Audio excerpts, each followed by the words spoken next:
I guess we're going to go ahead and get started. Um, our organizer, he has the flu, so he won't be here today. So tonight I'm going to be your MC and also the speaker. So I am talking about, well, first of all, my name is Matt Gold. I am a tech lead here at Cabbage. Our team right now is one of the teams responsible for building the apps in Angular, also working on a design system called Sprout. And this topic is of especially important to me because right now we're trying to use this technique to build out some new products at Cabbage. And you'll have to bear with me a little bit because I do have a cold. I'm recovering from a cold, which is kind of funny because the last time I was here talking, I had a cold then too. So it's like the universe doesn't want me to talk about Angular. But the good news is I had a Red Bull and tons of Dayquil, so should be good to go. So the first thing I'm going to do is go over what microfrontends are, just give a quick overview. After that, I'm going to introduce Single SPA, which is a framework for building microfrontends. We'll go over a few myths about microfrontends, and then I'll start the demo. And then in the demo,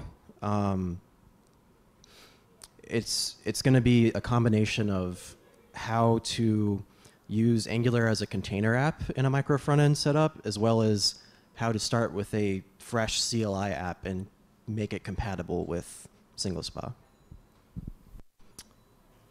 Let me get my slides up. Also, our next event, Thursday, November 21st, we are partnering with Delta and having a sort of social get-together party. And Delta's also providing speakers to talk about, I think chaos testing was one of them. There's an RxJS talk, so should be good. It'll be up on the meetup site shortly after this, so keep an eye out for that. And our sponsor tonight is Cabbage. We're a financial tech company here in Midtown, and we're hiring. Our tech stack uses a lot of Angular on the front end with TypeScript and .NET Core on the back end. And we're currently building out a whole bunch of stuff using Kubernetes and Docker and Terraform, and it's a lot of fun. Okay, so before I good? Oh.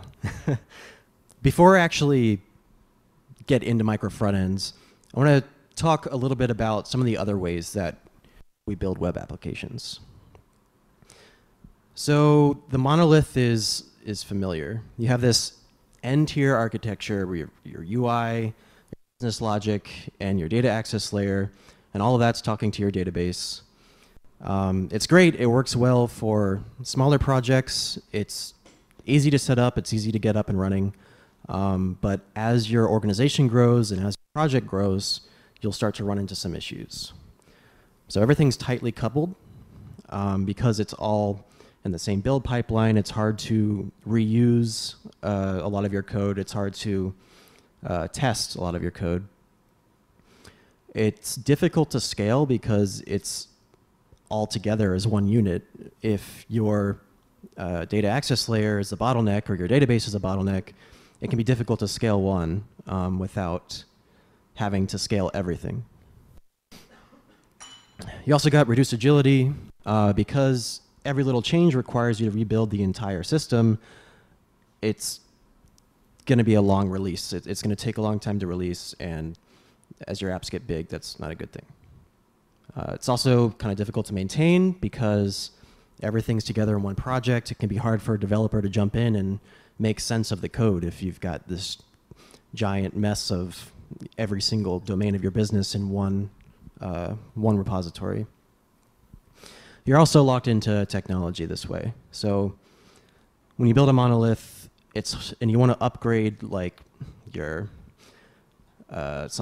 any framework in the application to something newer, you can't really do that without affecting everything in the system. So it's kind of hard to experiment with things. And if your apps keep getting bigger, you sort of might start to feel like this. So luckily, there was a solution to this, microservices. So these have been around for a while and provide solutions to all these problems. Instead of one giant system that does everything, you split your system up into smaller services that each do one thing really well. So your code's a lot easier to maintain. You can scale each part of the system independently because the fact that everything's separated, you can release these things independently, and because they're smaller, you can release them faster, and you won't affect the rest of the system. Also, because of this, teams could be responsible for different services, and they have more autonomy to like pick the technologies that they want to use, which solves that problem too. What else is in here? But yeah, one thing you might notice is that we still have this giant UI here that is talking to all the different services. And as our applications get more complex, and as your organization grows, a lot of the complexity will continue to shift from your backend services into the UI.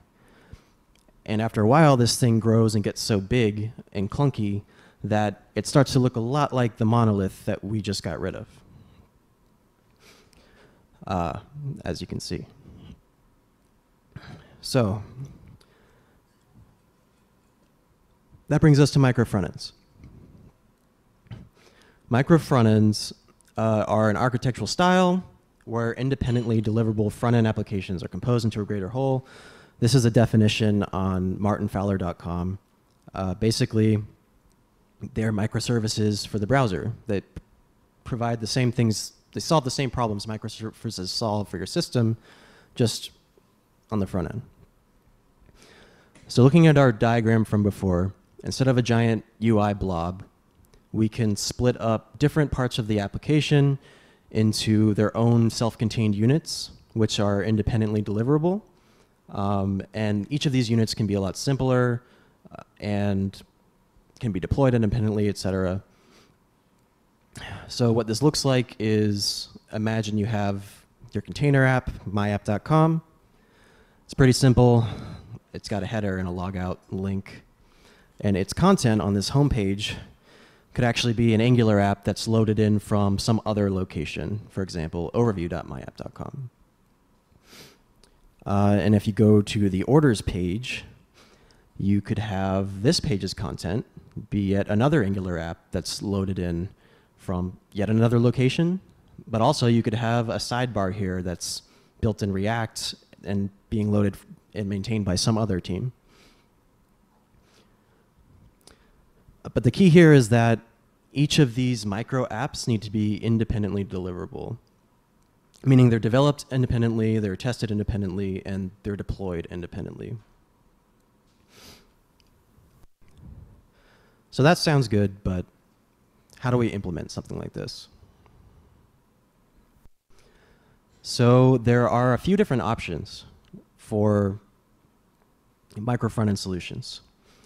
The first is simply to not really build a micro front-end. Simply just, when your app gets too big, build a new app, and you can share an auth session between your different apps and route from one to the other when you need to.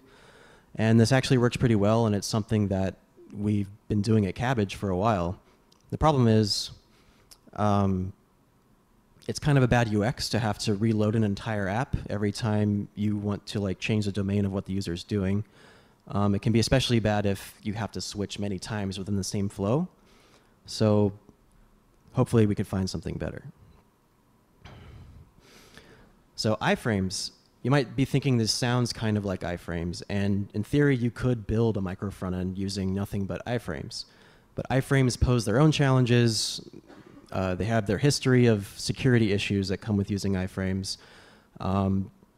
There's no way to share dependencies in your container app and in your child apps. You're literally loading two different apps. It's also difficult to pass state between these two things. You have to set up some sort of message passing system.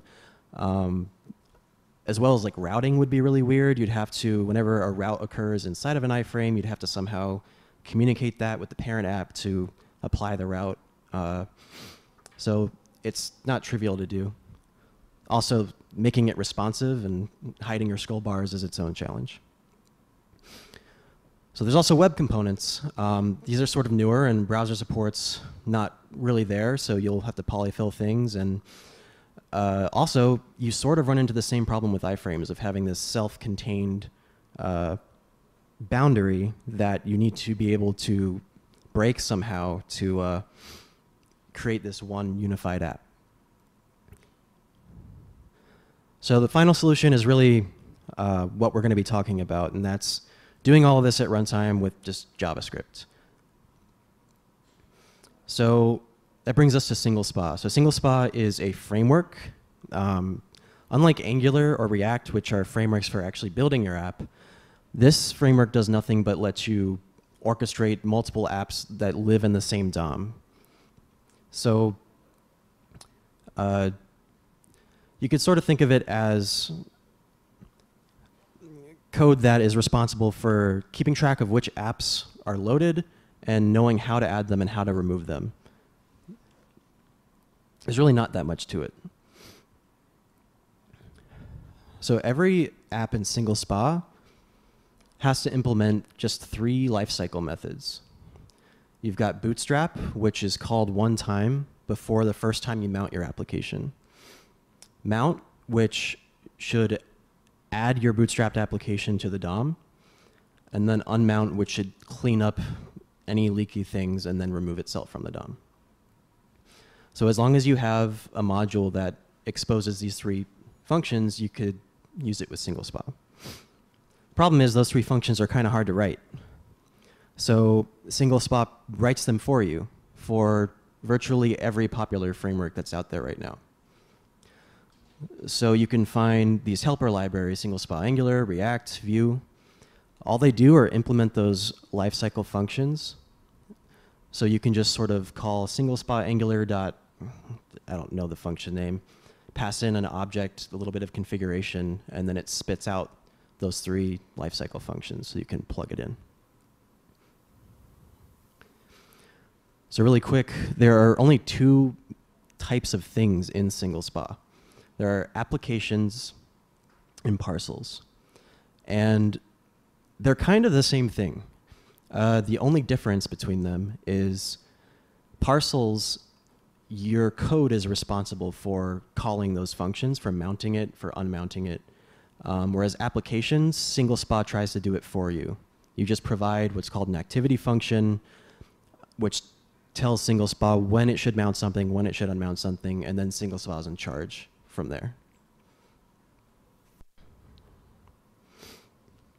So we've talked a little bit about how this all looks when it's in your browser, but we haven't really talked about how to organize your code and what the build pipelines look like for this. So we're going to go over a few different choices. So first up, imagine you have a mono repo. It's easy to set up. So one repo with all of your micro applications. They all build together, they all deploy together, and that's great. Problem is, you have that same problem with tight coupling, and you can't really deploy independently. So you could make it a little bit better by using NPM modules instead of a mono repo. So in this model, each of your micro apps would be NPM packages, and their deploy would just be a publish to NPM, and your app would have to just install the new app, and then it's ready to be deployed. So it's a little bit harder to set up, and you also get looser coupling, but the root application still needs to be frequently deployed, so we can do a little bit better than that. Last option, dynamic module loading. So that's doing all of this at runtime. This is the hardest thing to set up, but you get fully like true decoupling, independent deployments. So if we get rid of the one-time setup step, the picture remaining is kind of clear. We're going to go with dynamic module loading. So this brings us to module loaders. Oh, actually, no, we're not there yet. So options for dynamically loading apps into Single SPA. So Single SPA doesn't provide a mechanism for you to do this. They have recommendations, but you can load in your single spot apps however you want. So one way is just to use script tags. You could simply add a script tag to your container app that's pointing to your main.js bundle that is a single spot app that was deployed somewhere else. As long as that script exposes those 3 Bootstrap mount and unmount functions at some global variable or something you can call from this app, it should work. But we could do a little bit better than that. You can use module loaders. So examples of module loaders are system.js, require.js, JSPM. These are kind of like module bundlers, which you might be familiar with, such as Webpack, which will bundle all your modules together at build time, giving you this one script you can load in the browser. What's different is loaders actually do this at runtime.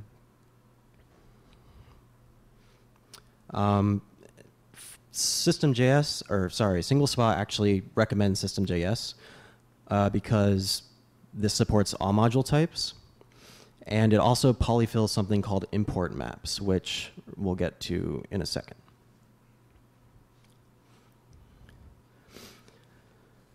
So import maps, there's really not that much to them. It's just an abstraction over the location of a script.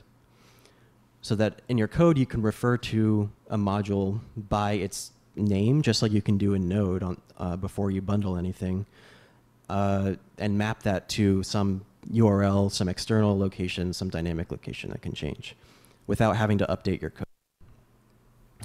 And this is how it would look to use it. Just system.import, your name, and then it knows to go there. And you just put this script somewhere in your document, and that's great. So browsers don't really support this yet, but system.js provides a polyfill for it, and a lot of the features of single spa, a lot of the techniques that single spa recommends sort of rely on import maps to work properly. So before I get into the demo, I'm just going to cover a few myths about micro frontends. I call them myths, but really there was just some Twitter hate going on recently about the micro frontend pattern, and it sparked a lot of really good response articles by people who maintain some of these micro frontend projects. So the first one, micro frontends require framework libraries to be downloaded again in each app, drastically increasing bundle size. So what this is saying is, if you're loading multiple apps into the same page, then you have to load the entire framework multiple times, and that's super inefficient and slow, and it's a bad idea. And that's true. If you don't do anything to change that, that's what will happen by default. But this is a solvable problem. Webpack, for example, has the ability to exclude dependencies as you bundle them. So if all of your apps are using the same version of Angular, you can tell Webpack in all of your child apps to just not bundle it. And the problem is we have to be able to access those modules at runtime in the browser. So you might have to use something like import maps to make that happen. So it takes a little bit of extra setup that we won't go into detail, but it's a solvable problem. So the next one, micro frontends are not a proven technique. It's too early to adopt. And really, this is kind of a matter of opinion. But if it makes you feel any better, at least, they have at least achieved adopt status on the ThoughtWorks Technology Radar, which is just some publication that assesses new tech and tries to judge whether or not it's safe for you to use in some production project.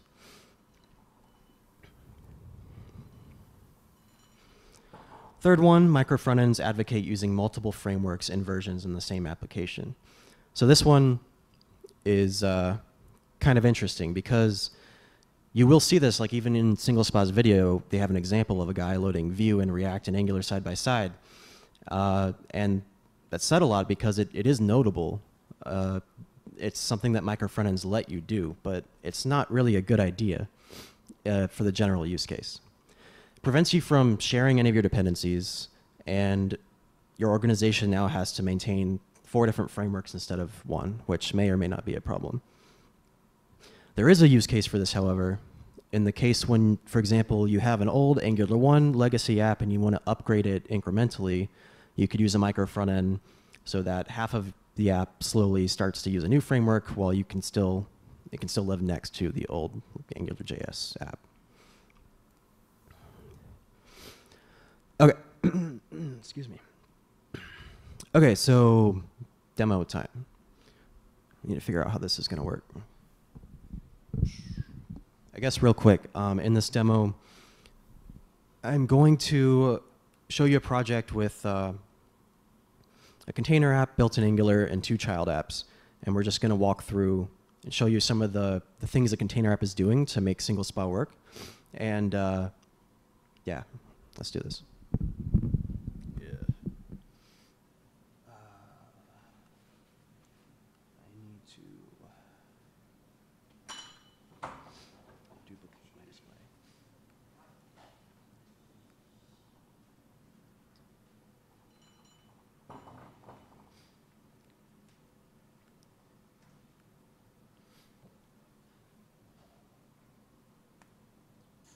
Okay. Can everybody see that?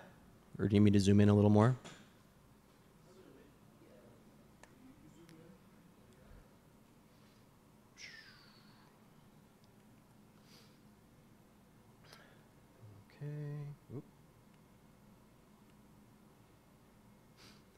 Okay, so this is just a directory. We have our 3 apps, container, child 1, and child 2. And we're going to load the children into container. So real quick overview of container. It's a regular Angular app. There's just a few changes here. Most notably, our Angular JSON. We have added some global scripts, which are the system.js and its dependencies. So this will let us actually use system.js to load our micro apps. Also, our main.ts file is importing single SPA and just calling single SPA.start. So normally, this is where, if we were using single SPA applications and not parcels, you would configure them all here up front and provide their activity functions. But because we're inside of an Angular app, we already have the tools necessary to control the life cycle of our app. So basically we're not going to let single SPA control it. We're going to do it manually and use parcels. So that's why all you see here is just a .start. Nose is running. So the way this is structured, we've just got a single route in our application right now. It's pointing to the route's just called child 2. It's loading this component called SPA host component, which I'll get into in a second. And it maps every sub-route to this component. So this way our child app can route inside of itself, and this doesn't care. Also, we're passing a bit of route data here because we're going to load all of our micro apps with the same component, and we're going to use this route data to tell it which app to actually load.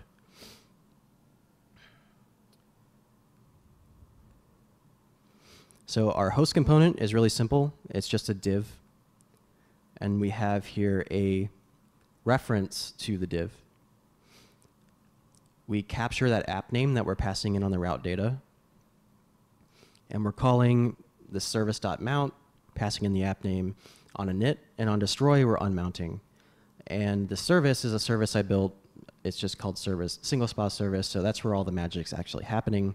This component's pretty simple.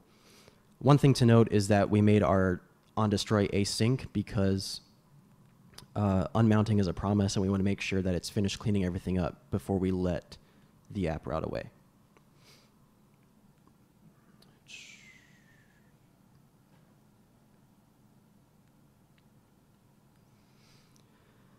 So our service, it looks complicated, but there's not much going on here. We're importing mount root parcel from single SPA. Our mount function calls system.import on the app name. So this would be child2 as a string. And then it gets the module, calls mount root parcel from single spa, passes the module in, and tells it what DOM element to mount into. And this DOM element we've passed in from the SPA host component, and it's that div that we had the reference to. We also save a reference to that mounted app here, so that in our unmount, we can call unmount. So that's all that's going on there.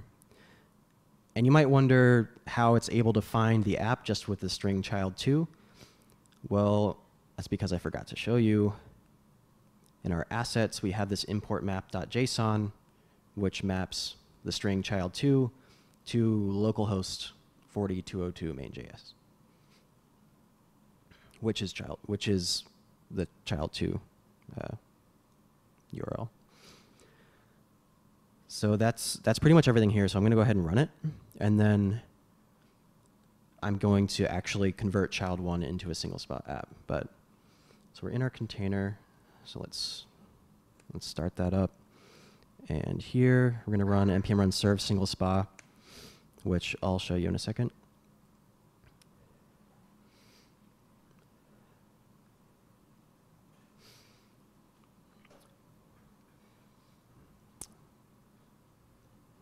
Give me 1 second.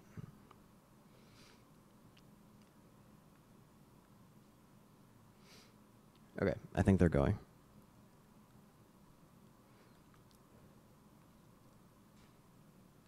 What?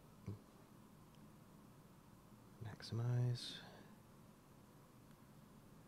No. There we go.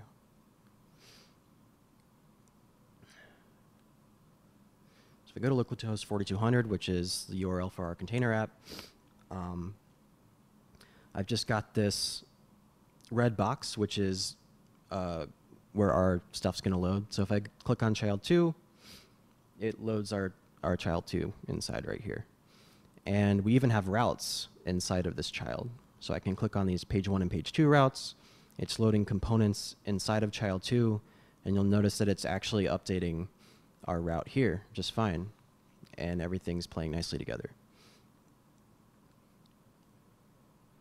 So there's one extra gotcha in setting that up that sort of drove me crazy for a day or so until I figured out what was going on. But whenever a route occurs, Angular has to decide whether or not it should destroy your component and recreate it.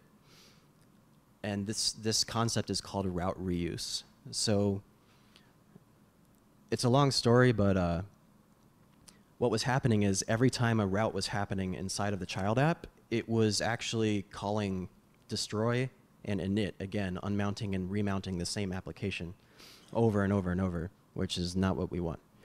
So to fix that, Angular lets you override its default route reuse strategy. So I wrote a micro front-end route reuse strategy, which is the exact default implementation with one change.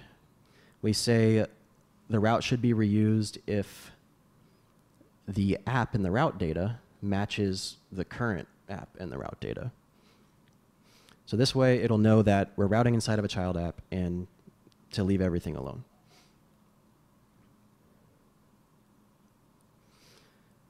Okay, so now we're actually going to take child1 and add it into this. So child1 right now is a fresh off the block Angular CLI. Like I just did ng generate application child1. So the first thing you want to do whenever you're dealing with a single spot app is change your app prefix. So by default, every app will have the same prefix that's generated for it. And by prefix, I mean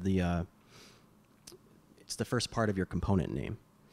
So this is actually configured in Angular JSON. Prefix is set to app. We're just going to change that to child1. Our tslint will complain if we don't change it here too.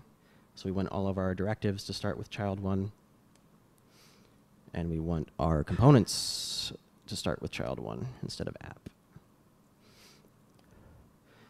Last place, I think this is in the index HTML, which doesn't actually matter, but we're going to change it here anyway, from app to child1. So the reason for this is if you have two components on the same, loaded into the same app that have the exact same selector, then it's not going to know which is which, and bad things start happening. So this just ensures that we all have unique component names in each of our micro apps. I actually need to change the component too. So right here, child1. It's complaining because I haven't saved my TSLint yet. Okay, there we go. All right, so the next step is to add single SPA to this child app. So thankfully, single SPA actually provides that single SPA Angular project, which includes a bunch of schematics that will set up the entire thing for you. So all I have to do is go into my child1 directory and call ng add single SPA Angular. So this is not only installing single SPA Angular as an NPM package, but it's running some custom code that is editing the files in my project to work for single SPA.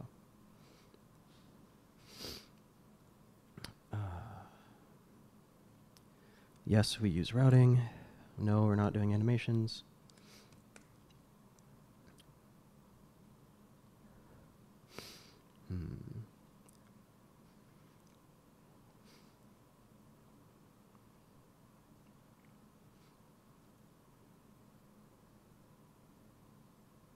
Okay, it's done.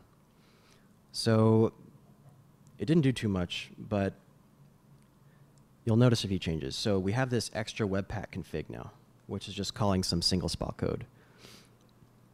So it went ahead and changed our builder from the default Angular builder to custom Webpack, which is just a really clean way that Angular provides for you to add some custom Webpack config without ejecting all of it. So you just use this builder and you can add this extra file with just a few things, and it adds it onto the default Angular Webpack config.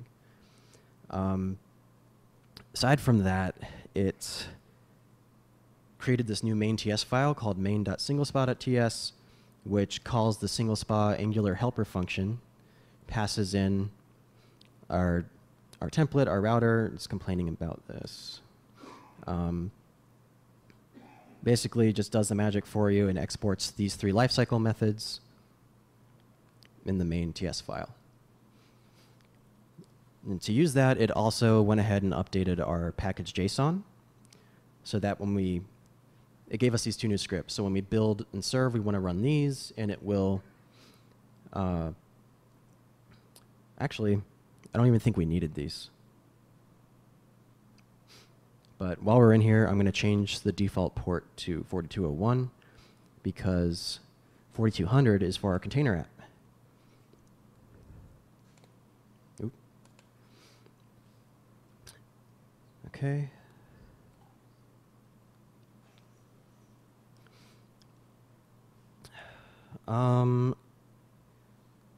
Last thing here. So Angular kind of freaks out if you try to route somewhere that's not defined.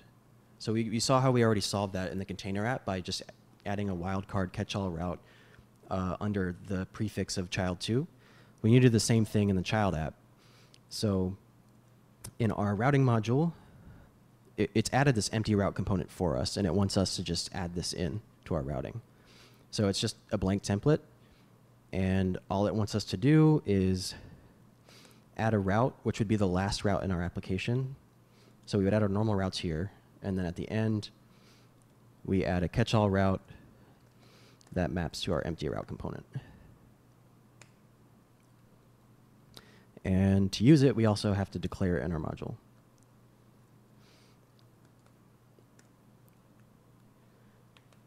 Okay, we should be completely finished. So this SAP is now ready to get loaded into the container. So I'm going to go ahead and run it.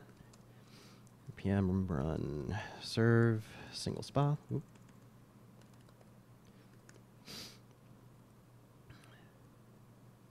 Oh, what happened?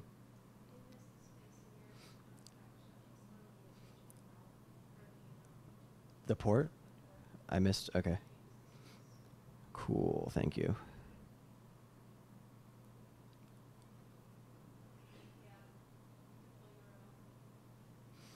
Looks like it's set. Oh, that. My bad. That'll definitely break things.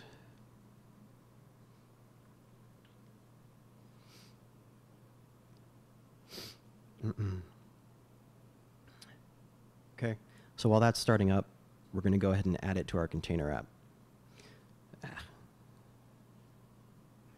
So all we need to do is go into our import maps.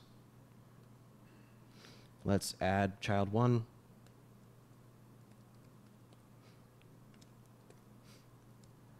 It's the same thing, just 4201. Come on.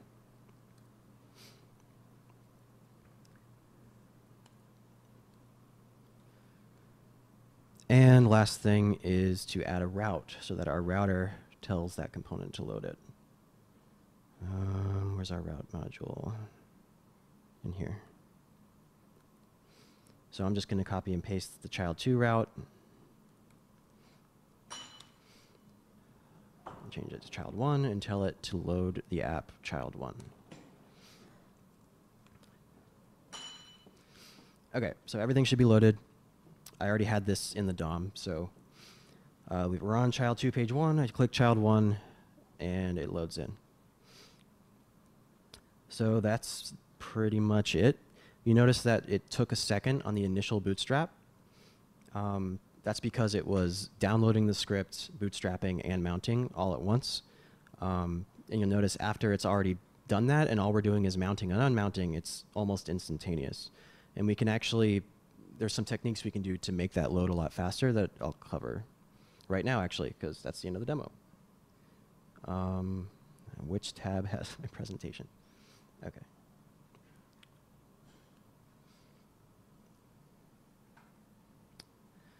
Okay, so that's like a basic setup. The next steps would be to prefetch your applications using resource hints. So resource hints are just a way to tell the browser that I don't need this script right now, but I'm going to need it in the future. So when your network activity dies down, go ahead and download it for me, but don't execute it yet until I want to execute it. So that can eliminate the initial download time. And you can take that even further by using a library like guest.js, which lets you plug your Google Analytics into the library and using machine learning figures out exactly when to put resource hints into the DOM because it predicts when the user is about to need to load a module. We can also use Webpack externals and import maps to remove the shared dependencies from the app bundles. So I experimented with this before the demo. And it reduced, just from a CLI app with no minification, it was like 100,000 lines, and it went down to 10,000 lines, because that's just how much the framework was taking up. So it's a good idea to do that. You want to deploy your micro app bundles to a CDN, but under a dynamic URL that changes with each build so that you can bust your caches, and you're going to want some way to sync the import maps with some like remote configuration so that you can change on the fly which apps get loaded in. And so one kind of important piece here is if you're going to go with a micro front end, you're going to have a lot of different repositories that are all kind of maybe doing similar things in Angular. So you're going to want a way to share code. So it helps to have some infrastructure in place to do that already, like some way to have some internal NPM packages that you can share between all your apps.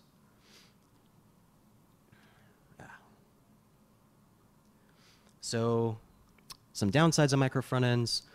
It is challenging to set up. It's just like going from a monolith to microservices. You're introducing a ton of infrastructure problems to solve. So if your organization is not ready for that, it can be a problem. It helps having dedicated DevOps people, though. Local development and QA are a little more complex. I actually forgot to demo how to do that. but I think I might still have some time at the end of this. And again, you're going to need something like a design system, which is basically a shared component library, like material design is an example. You're going to want to use something like that so that all these different micro apps look the same and feel the same when you bring them all together. Yeah, so that's pretty much all I got. I have some resources here. Single spot docs, a really useful article explaining micro frontends in depth, an intro to module loaders, which will explain like some of the nuances with System.js, and this spec for import maps as well. But that's it. Yeah.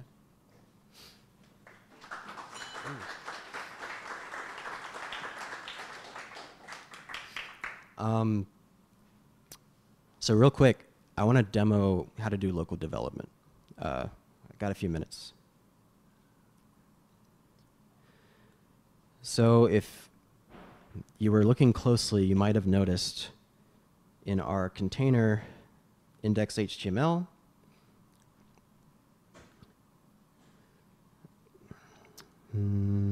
where is it? We are calling this import map overrides full tag. And import map overrides are a dependency that we added. And what this does is it lets you edit your import maps in the browser, like inside of your application, which is great for local development. So if I go back to my app,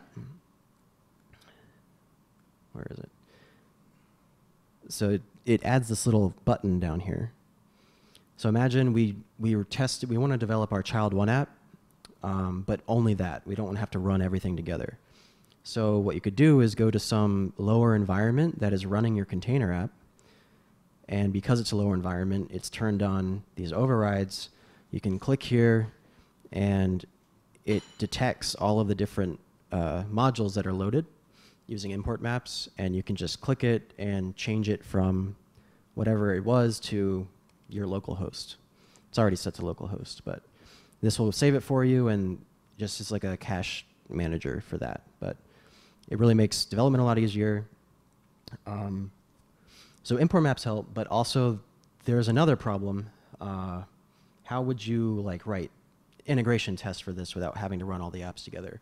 For instance, Cypress tests. So to do that, I've added a couple configurations in the child 2 here. So running that ng add single spot takes away that default behavior of the Angular app, but we can add it back in. So in the Angular JSON, I've added 2 more build targets called build local and serve local. They're exactly the same, except instead of using the fancy Webpack builder, they use the default Angular one again.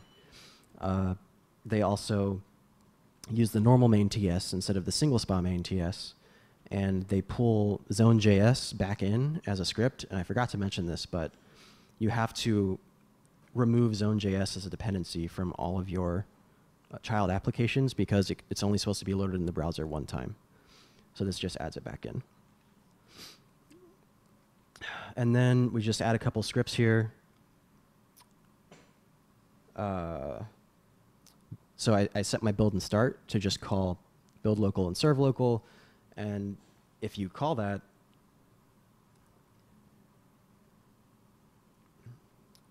just, what is it? npm start. It will load the app exactly like it used to using the index.html. And it just is effectively ignoring, oh crap. Oh, 4200 is already in use.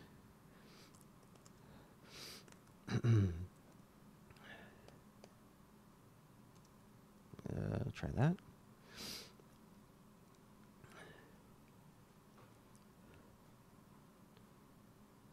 Maybe. Will that work?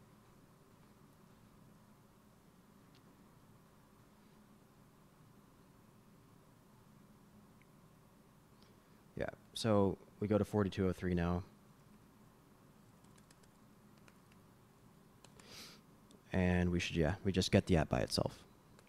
So I have it set up in our project here to call these scripts when our Cypress tests run, and you just mock out any of the interdependencies that would normally break the app. But yeah, that's officially all I got. Anyone have any questions? Yeah. So we use microfrontends at my last job, but we did it with Vue, and we did it to incrementally update a legacy application. It works so well for that, because the legacy application is JS, which is terrible. Mm.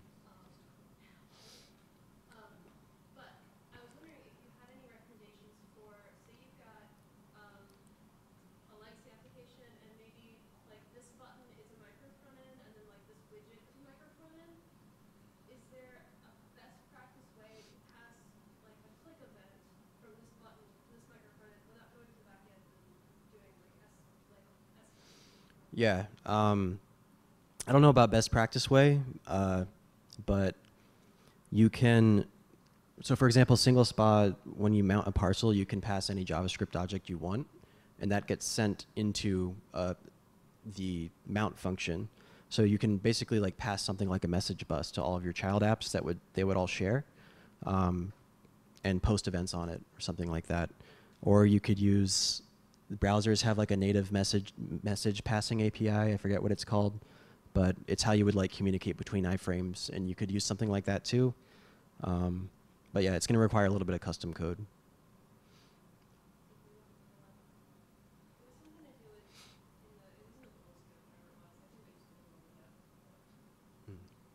Global scope's always nice too. Also, do you have any recommendations for what is too small for microfrontends? We have ones that were literally a button, like that sign up button there. Yeah. That was the entire microfrontend. I think that's probably too small, I would guess. Unless you just built it with vanilla JS, then it's fine. Okay, yeah, it's probably too small. Yeah, that's sort of a similar problem with web components. Is you still kind of need a lot of code for them to run, and you start to shoot yourself in the foot if you're loading frameworks hundreds of times. Just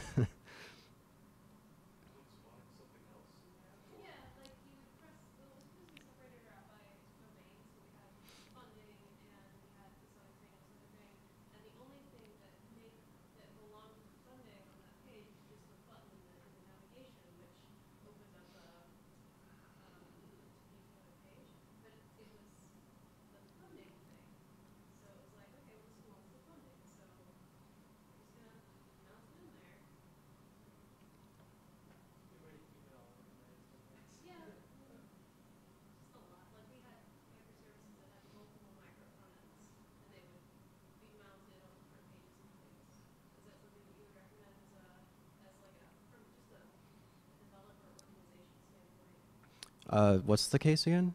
Having multiple micro frontends for one microservice? Yeah, I don't think there has to be any correlation between the microservice and the front end. The diagram sort of had them connected, but I think it's kind of arbitrary. You just split up your front ends as what makes sense for your teams, probably what makes sense for your organization. Yeah. So, I mean, you came up with some great examples, like very simple. Can we like see something that's fully built with the fully, built UI? And if you have examples of, where these micro applications are, that'd be cool for me to see visually like all the different ones. Like, give examples of websites that do it or applications. I don't have anything on hand, especially for that framework. I know their examples are all really simple, but I mean, for example, Facebook, I'm pretty sure is a micro front end. Like, there's a different app for the friends scroll list and a different app for the feed, and every different section of the page, I think, is, yeah. The idea is each of these things could have its own team that specializes in that, and they release when they want, and it just seamlessly gets loaded into the application, and the rest of the company doesn't have to worry about it. So. Do you have any advice on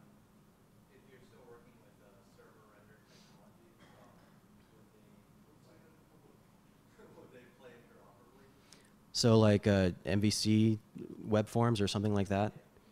That's a good question. How would that work? I mean, once the page is loaded, you don't really want to reload. You don't want to do like a server reload on every page, because I think you'd have to start from scratch on registering the applications, doing the bootstrapping and mounting. So I don't know if that would work really well. This is I want to say that this framework at least is designed for single page applications. And I don't really have any ideas offhand about how to make a micro front end with server rendered apps. Sure, it's possible, but yeah, sorry, I don't have much to give you on that.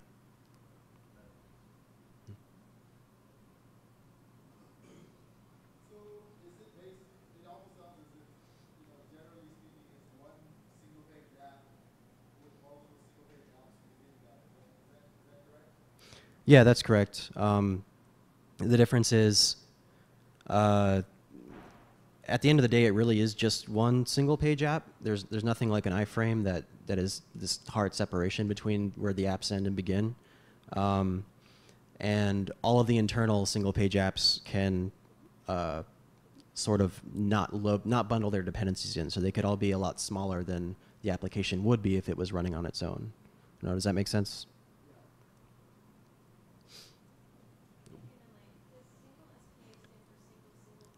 Yeah, yeah, yeah, yeah. They actually, I think on their frequently asked questions, they're like, "Isn't the name single spa redundant?" And the reply is just yes. So, yeah, it's single page app.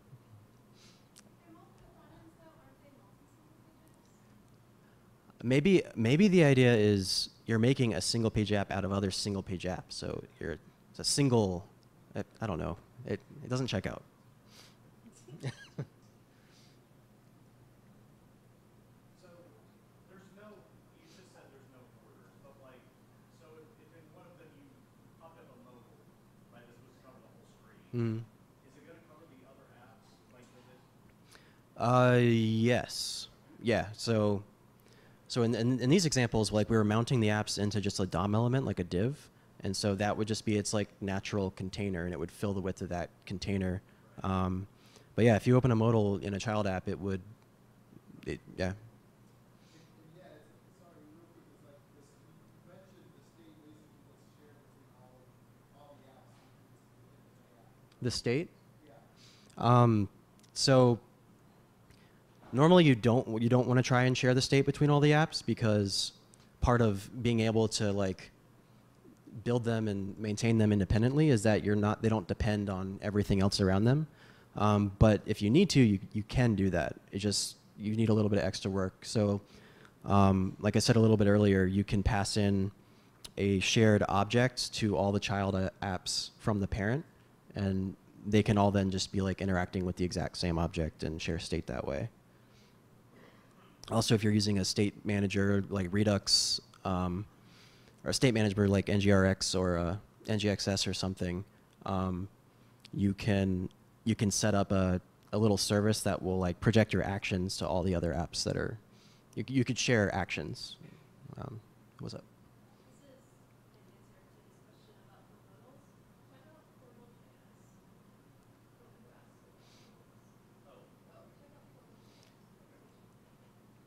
So, How do you handle trying to, well, I mean, I guess it's kind of auto handle, but you can, I guess, maybe give a little bit of detail how the authentication kind of transfers between the apps. yeah. So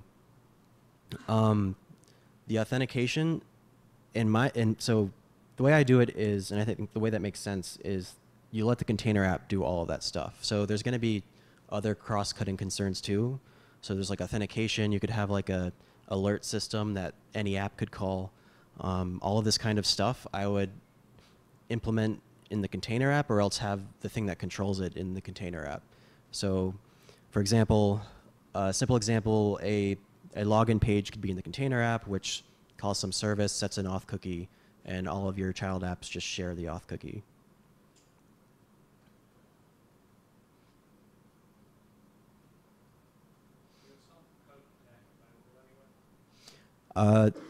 So funny story. I can't get into my GitHub account because I turned on two-factor authentication, and then I got a new phone, and I'm contacting the support. But as soon as I get back into my account, I'm going to put this up and link it. On what? Yeah, I can put it up on the... Yeah, or if you... I'll put a link to it on the meetup group, and if you give me your email or something, I can always send it to you, too. Yeah.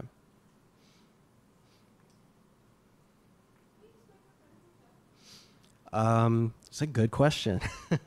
We're building it right now, so yeah. So currently, we're doing that pattern where we SSO between all the different applications, and we're building a global onboarding right now. So one app that will onboard to everything, and it sort of builds flows dynamically. That's the first micro front-end app that we're going to have. So we've already got the auth stuff built out, and at the end of the onboarding, we're still going to SSO to the existing apps, and eventually they'll all become pulled in as their own micro apps.